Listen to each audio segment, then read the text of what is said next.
Like the perception, with the way people talk about your culture to you when they hear you or find out where you're from.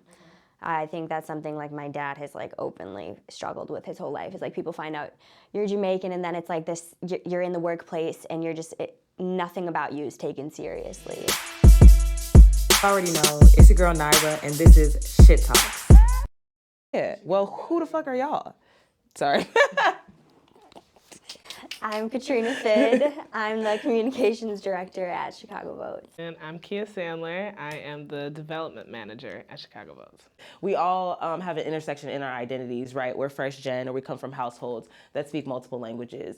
So I wanted to ask y'all, what is y'all like relationship with language, any type of language, or what was your relationship to language growing up?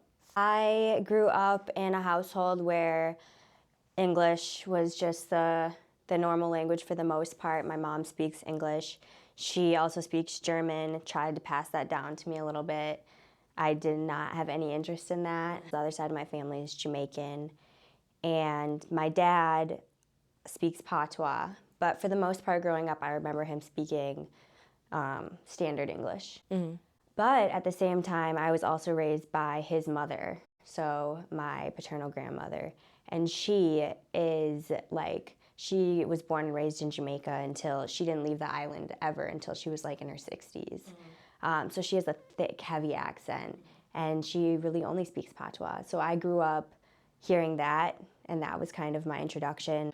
It's funny to think of it as a relationship because, like, for me, so I'm half Venezuelan and I'm half Trinidadian, and so like my mother was born in Venezuela and speaks Spanish, but she grew up in Trinidad where they speak English, but it's like a lot of like slang words. Like I have two older brothers that were born in Trinidad. Like I'm the only one of my siblings that was born in the States, and so like to them, I'm the American, I'm the Yankee, right? Like, and then like the Venezuelan side of my family, like my mom didn't teach me Spanish, so I'm like an Afro-Latina American who doesn't speak Spanish, and I felt super like not like accepted by like the Latina community. We moved around a lot growing up and down the East Coast, but like it was hard for me to like find like my Latin community, and I'm very like Black presenting, right? My family is Black on both sides, no matter which like ethnicity we are. So it's like, it's hard. My Venezuelan family looks like me, but there is like aspects of Venezuelan culture that doesn't even like accept, like is anti-Black and doesn't even accept like Black Venezuelans. So it's like, and then I don't speak Spanish on top of that. So I felt like super like separated from that part of my identity for a long time. And then I was like an adult and I'm like, I'm Hispanic as fuck. So I used to be really frustrated with my mom. I used to be mad at her because I used to be like, what is your reason for not teaching me Spanish? Like, I want a good reason, Because like I was frustrated. And like ultimately, I mean, she didn't really give me the reason I want, right? Like the truth is just like she didn't think that I would need it, right? She thought that I would be good in America without needing to speak Spanish, which is not true. We know that. It's definitely always gonna be a benefit to be a bilingual like adult in this world and just be able to like access and like communicate with more people, period. Is like, I still don't accept it as an answer, but I came from this place of like assimilation of like, which I think is super strong in immigrant culture, of just like thinking like everything that you need is here. You'll never need to leave America again, and you're good, like you're good because you're the American, and I don't agree with it. Yeah, I think with me it was interesting because I was like raised by two generations of Jamaicans who came to America. And my dad he first came to the US when he was 18 and he joined the US military, and that's kind of how he gained his citizenship and came to the US. And growing up, he was grew up in Kingston, and he was put through kind of the best schools in Kingston where you learn the Queen's English. And that is the respectable language. That's the language amongst the upper class. So that's what he knew. I think when he came to the U.S., he was very aware he was a Black man. So I think not having language be something in addition. And now it's interesting. He's much older now, and he's kind of like found his like return to Jamaica now. So now he speaks Patois, and like he's a proud Patois speaker. But then my grandma, she was very poor growing up. And when she came to the U.S. very late in her life, she was thrown into a very white a white Minnesota, the Twin Cities, a very white space, but she didn't have the option of hiding the language. It's like, I love like the humble origins of patois, because it's like you said, like it's like something that you can like speak like kind of all over the island, and it's more accessible like with different types of folks. And it's like, I wish like it, like I do, like, you know, like Trinidad and Jamaica have like a fake beef, you know, that's always kind of been there, especially in America. But like I've always admired, I've always loved how I feel like, and I love that for your dad, it was like him reconnecting with his Jamaican identity was using patois again and speaking patois again, because it is like literally, it's like the culture. It's like, but it is crazy how like just having a connection to a language, I think, helps you hold on to that identity in a new way, you know? So why, I don't know, I guess like I'm just wondering, what are the circumstances that even make folks decide that like, all right, like maybe we should just speak English? And do we feel like it has something to do with like, I don't know, maybe the image that people have about languages outside of English? I mean, I think a lot of it just boils down to like assimilation and figuring out like, I mean, we have the added identity of being Black. And I think coming here from a different country, like that's overwhelming. So it makes sense that people assimilate or seek assimilation.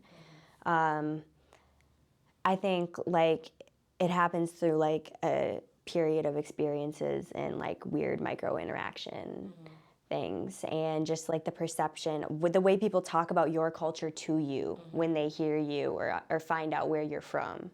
I think that's something like my dad has like openly struggled with his whole life. It's like people find out you're Jamaican, and then it's like this, you're in the workplace and you're just, nothing about you is taken seriously. It's like you're boiled down to yaman and like wagwan, popcorn. and then like, oh, I've been there once. The hat with the fake Black. Yeah, like to the culture day or whatever the fuck. I don't know. So I think at the like, it's just tiring sometimes. It's sometimes easier to just like not deal with that part. They're like, I brought you roster pasta, roster pasta for lunch. Yeah. No, I hear that. It's like, it's complicated. Like assimilation is complicated, and we have the perspective, I feel like, as like first gen, as like the first like generation of our family to be American, to be able to kind of look at it with a different perspective. Because it's like, I understand that like my mom, like you talk about reasons why, like one of the reasons that I don't want to accept is because like my dad doesn't speak Spanish, and I know my mom didn't want like him to feel alienated in our house, even though they split up when I was very young, and it's like you could have done after he left. You know what I mean? But I still would have gotten it. But like, you know what I'm saying? But now I'm learning as an adult on my own. You know what I mean? And it's like, I feel like, and we know that kids like intake that information better. And it's like, I wish that like our schools supported that more. I wish that like we had like kindergarten teachers speaking to kids in different languages and like conversationally, and just making it more like natural. But I do feel like it's complicated because I also recognize, like with my family, I have one auntie. My grandmother was one of 12, and like 6 girls, 6 boys. And one of the girls, my auntie Grace, Sita, who was the first one to come to the States and like get a job, get a house. And that is like a resource, you know what I mean? She was the one who allowed the door to open for other people to come in. If she hadn't done that, that's where my mother lived for her first year of college, you know what I mean? And my nana had to take a down payment out of their house in Trinidad for her first semester, you know what I mean? Like she literally would not have, I wouldn't be American otherwise if my auntie wasn't here. And like part of that culture is like, okay, I'm gonna be the one who's gonna get the jobs. I'm the one who's gonna connect all these other people when they get over here and get my family over here and set. Like that's immigrant culture, and some of that is assimilation, because it's like, and when we get into this language and like how we get like competitive and put against each other, and why like sometimes I'll hear, you know, you hear like issues with Black Americans and Caribbeans and Africans like butting heads, and it's like we're fighting for jobs, and it's like talking trash about each other. But it's like nobody, these white people are not distinguishing amongst our language and culture You know what I mean? It's infighting for what reason? You know what I mean? Yeah. And it gets so complicated and so messy so fast, but it's also like, man, like I had a perm till I was 13, and I can't be mad at my family because I know where they were coming from with it. You know what I mean? Like, it's the same impulse. Like, Yeah, that's so real. The point that you were making about, folks like it's literally like white people are like, now argue amongst yourselves. Like, they just like threw that little bit in, and then they're like, because even when we think about language, right? Like the same way that people, like white folks don't respect languages outside of what they consider like romance languages or whatever the case, right? It's the same way they don't respect African American vernacular English. Is the same way they're like, that's wrong, that's wrong, that's wrong. Like, there's not really any right except for white. Literally, like, that's not like that's. And so I feel like that kind of seeps into this othering. It's like everybody is like other, and then we begin to like other ourselves, I guess I also just feel like America sometimes feels like an echo chamber. I think that sometimes it feels like the rest of the world is like constantly aware that there's like other things outside of where they live, except for America. It feels sometimes like I feel very trapped in America. You know what I'm saying? Like very like separate from everyone else, because even though there's so many different types of people here, it still feels like we don't feel connected to like other countries or even really connected to other cultures in the same way that other people are. In their respective countries. I feel like when we travel, everybody knows like who's American, you know what I'm saying? Like everyone. And I wanted to go to France for my birthday last year. First of all, I heard the food sucks in France. We can confirm. Yeah. Yeah, what? Tell me. It wasn't good? I mean, you have to rely a lot on like gyros, kebabs. They really don't like to cook their meat like they like raw meat over there. God. So we if asked you for want well-done burgers, it was, oh my God, every time. Oh my God. And I tried to power through because I was like, I don't want to be that American, And like, I don't want to be that American, but I had to be that American because I'm not eating that shit. But I like the croissants, the coffee, the pastries. Shout out to the bread. But they really just be, I'm like, y'all just eat bread all day. Yeah. But they do. That's crazy. That's what I heard. I heard the pastries were like, mwah. And it's like, otherwise you will starve and die. Like, Yeah.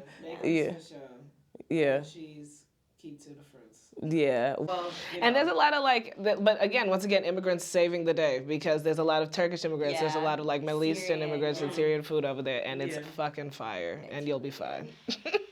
I heard that too. Somebody told me just go wherever brown people are, go wherever people of color are, just anybody except for like, But I also was like, I should try to learn French, and it was also, not everybody happening. there speaks English. Exactly. And they know you're American, Exactly. so they're That's going what to I'm speak about to English to say. you. That's what I'm about to say. Someone was like, if you try to speak, they're like, no. If you try to speak French, then they're going to be like, you can speak English. It's like, okay, gosh damn. But it is real that anti-blackness is worldwide, and like no matter what, like the three of us, like nobody is going to outwardly look at us and assume that we're going to be bilingual. Like people are going to immediately like assume that we don't know what we're talking. Like I travel with my mom all the time. She speaks Spanish and French and Portuguese, and the way that she blows people's minds by being bilingual, by just being like who they think is a Black American, because at this point her accent comes when she is only there when she wants it, right? But like when she's just like speaking English and stuff, and then she switches real fast, the way that like foreigners or like other people, like their minds can't accept it. One time we were going around Argentina, we were in Buenos Aires, and my mom, again, she's a fluent Spanish. Okay, was but her your first mom's language. incredible. She speaks like 5 languages. But people thought that we were Dominican. They thought we were Brazilian. They could not accept or understand that we came from America because this lady is like so worldly. You know what I mean? Because people assume that we are ignorant and uninformed, and it's like, damn, true. But like, also don't be mad at us because it's not my fault, all the messaging that I've been exposed to. And like the media, we consume American media. That's like a big difference. Like other countries are consuming media from around the world. They're consuming news, they're sharing news, they're like sharing content.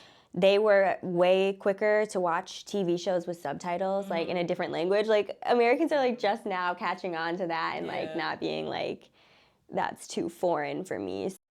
I love the perspective of being first gen for that reason though, because you kind of start with like that identity of that duality of both. You know what I mean? Like like whenever I came into my consciousness, I was already very aware that my family was foreign. You know what I mean? Like that's it was already in existence, because not only is that how you treat it, but you realize like we have traditions, we have things that are like exclusively us, and like nobody that I go to school with knows what I'm talking about. You know what I mean? Like, and it's like it's an awesome perspective to be able to be like very reflective on like the American identity and like what does it mean to me to be an American. But then as soon as I leave this country, I feel like I have to defend America, and I'm like, I don't want to be in this position. You know what I mean?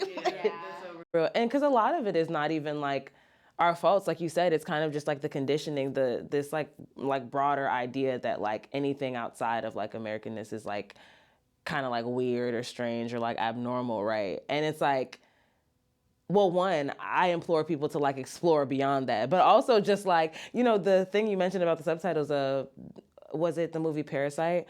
Where he was giving his acceptance speech, and he was like, if people could like, you know, just get past the 1-inch barrier of like a subtitle, right? But I also think that like, this is making me think, this might be off topic, but speaking of language, like even the ways like language differs across like America, right? Like how we feel connected to each other as Chicagoans because the way that we speak to each other versus the way that folks from New York might speak to each other versus the way that people down south like use language.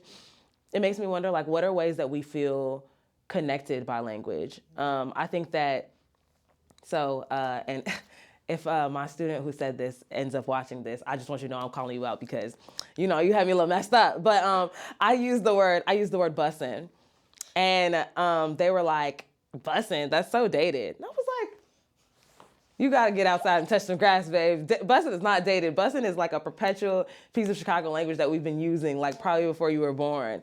It's supposed to look at somebody and say that something they said is dated, period. I was like, first of all, sit down. First of all, leave. Put your desk outside. I love being Black. I love that there are times where I'm just in spaces that are like quote unquote mixed company. And I'm just like, I love that nobody around me probably understands the conversation I'm having with my friends right now. You know, that can definitely feel like community and empowering. And I do think like there's a power in keeping to a language that is connected to your culture.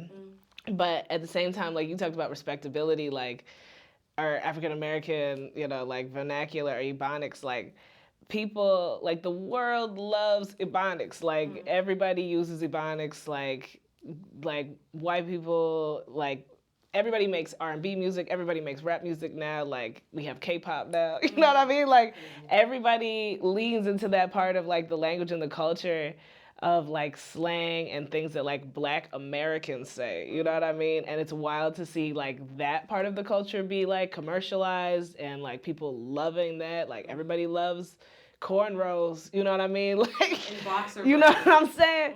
Yeah. But like, we still haven't gotten to that place where like Black people are receiving that love, you know, and veneration, and it's just like, how do we make that so much connect? love.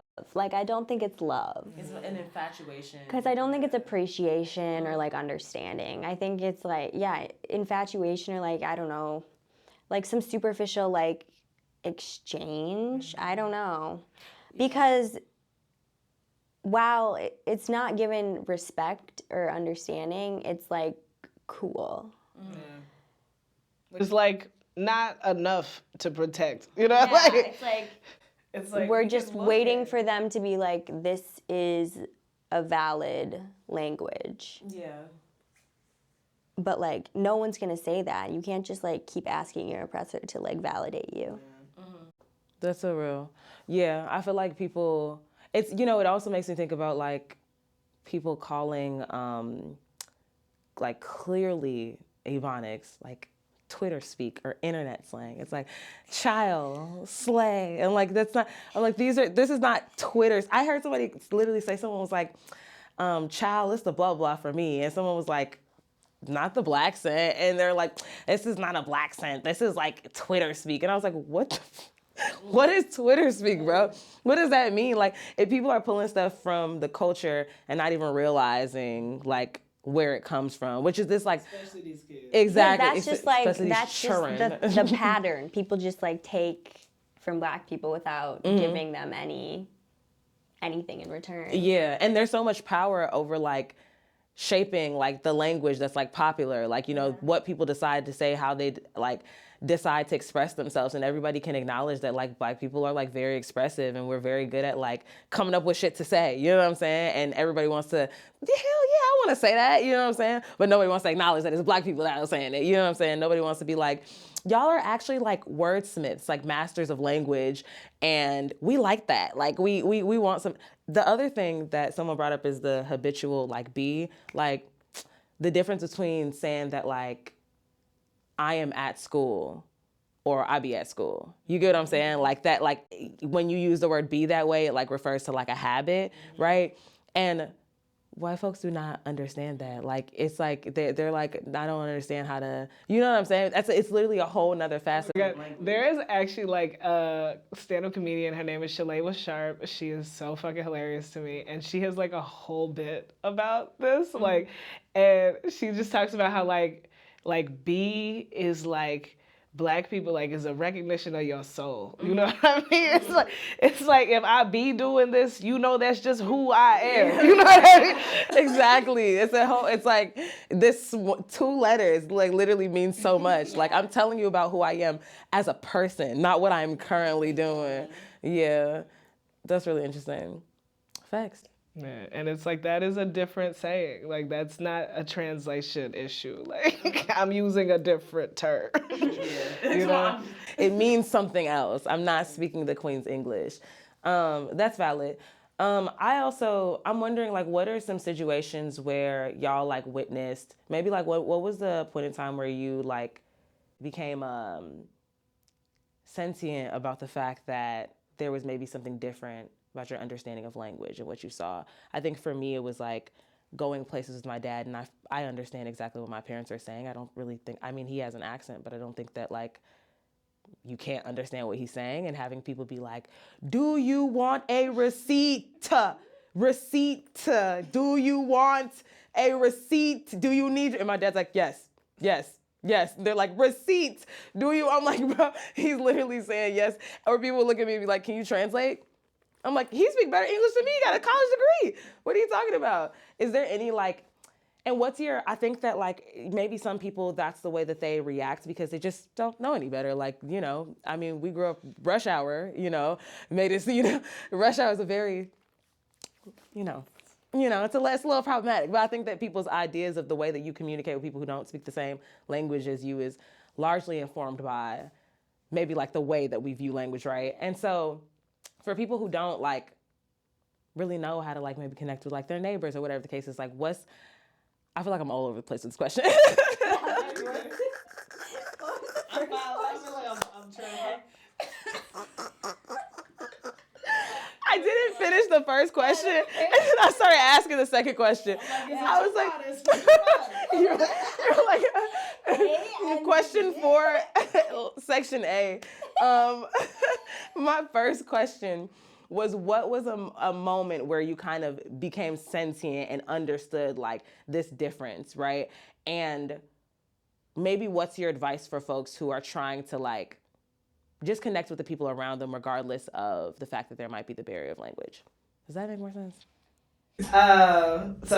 First moments that I can remember, I do remember like we had Christmas, you know, everybody goes off for Christmas break, and then we come back and they were like, tell us about your Christmas, you know, and like what'd you do? And like I remember like I talked about the foods that my family eats at Christmas, and I remember like did I sing a song? Oh my God, I think I might have. I was a lot as a child, but like I think I sang a song. I think I sang a song in Spanish. Yeah, sure. Like I think I did a whole thing. You know what I mean? Because it was like a report. It was supposed to be like a report, like a and like a project. You know, this is the only child and the Virgo in me showing her ass. But like I used to take that shit serious, and like I just remember like the blank stares. And just like people not having any fucking idea what I was talking about, right? Like my family, we eat pilau and sauce and like callaloo at Christmas time. You know what I mean? And like nothing. You know what I mean?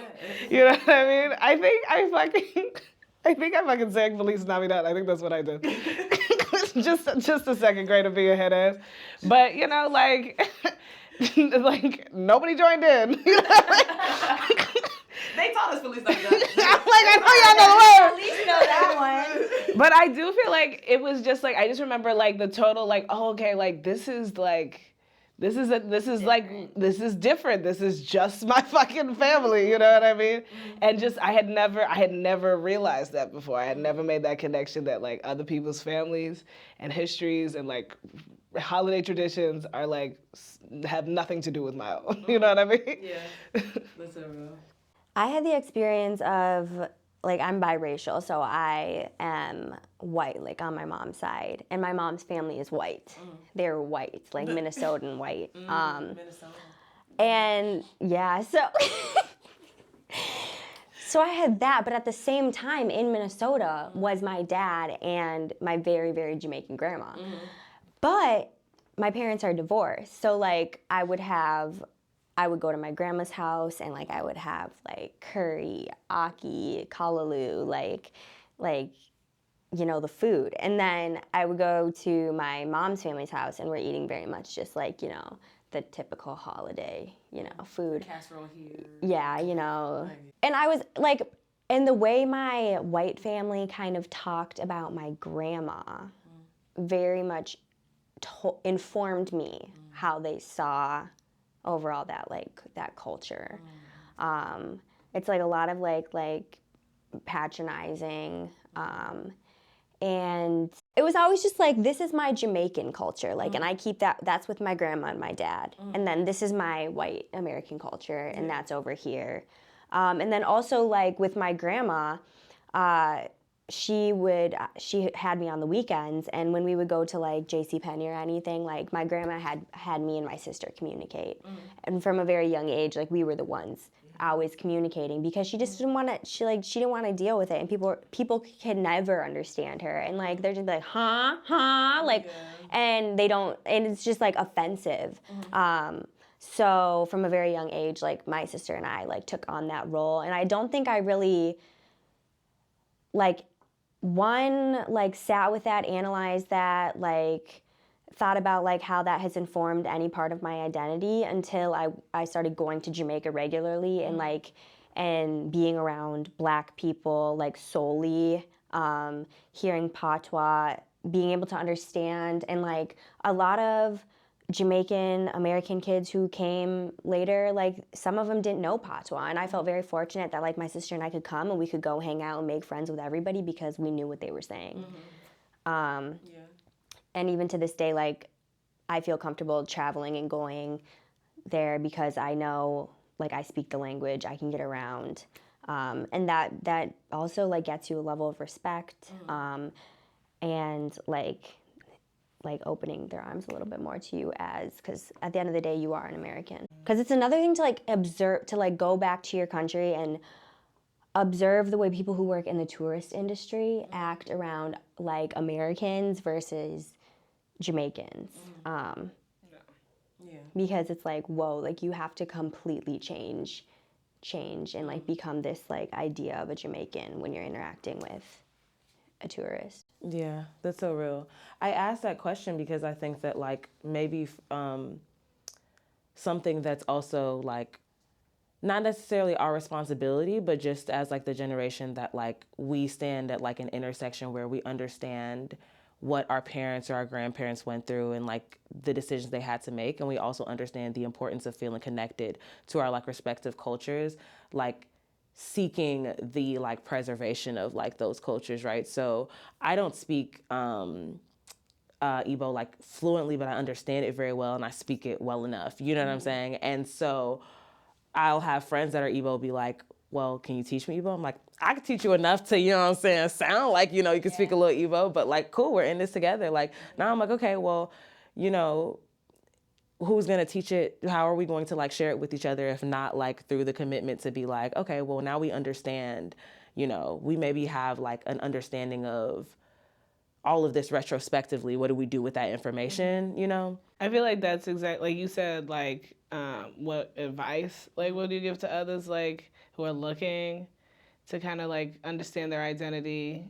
I feel like it's that, like, it's, like, find the community wherever it is, you know what I mean? And just, like, give it a little bit of value in your life. I feel like like if there is like another Trini around, I'm gonna make sure that we talk. You know what I mean? Like I'm gonna make sure that we know each other. I'm gonna make sure that we have each other's contact information. Maybe we'll get a drink. You know what I mean? Like it's like every party she's like, I found a Trini over there. There's a Trini over there. I'm like, you just got here. like truly. You'll find the parts of the culture that like you'll connect to and you're drawn to. And like if you can travel, go home. You know what I mean? Like going to Trinidad. I'm fortunate because I still have a lot of family there, and I can just like stay with them when I'm there. Like my brothers and my dad are still there, but like, you know, like if you can, like get out there, because I just feel so much like recognition and like my spirit feels better when I go there. You know what I mean?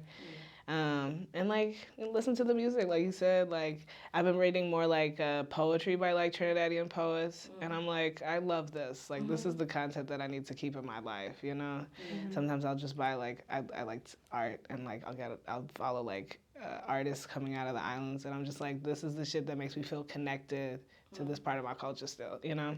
Yeah, and it makes you feel more connected to yourself when you also like look at the world and like try to find beauty in like other people's cultures and other people's languages or what other people have going on. Like it makes you feel more connected to yourself, and also like when you feel connected to yourself, you find this newfound beauty in what makes other people different, if that makes sense. And I think like, you know, I'm gonna end this with some advice that my neighbor gave me because he doesn't speak a lot of English, and my Spanish sucks ass, bro. My Spanish is trash, bro.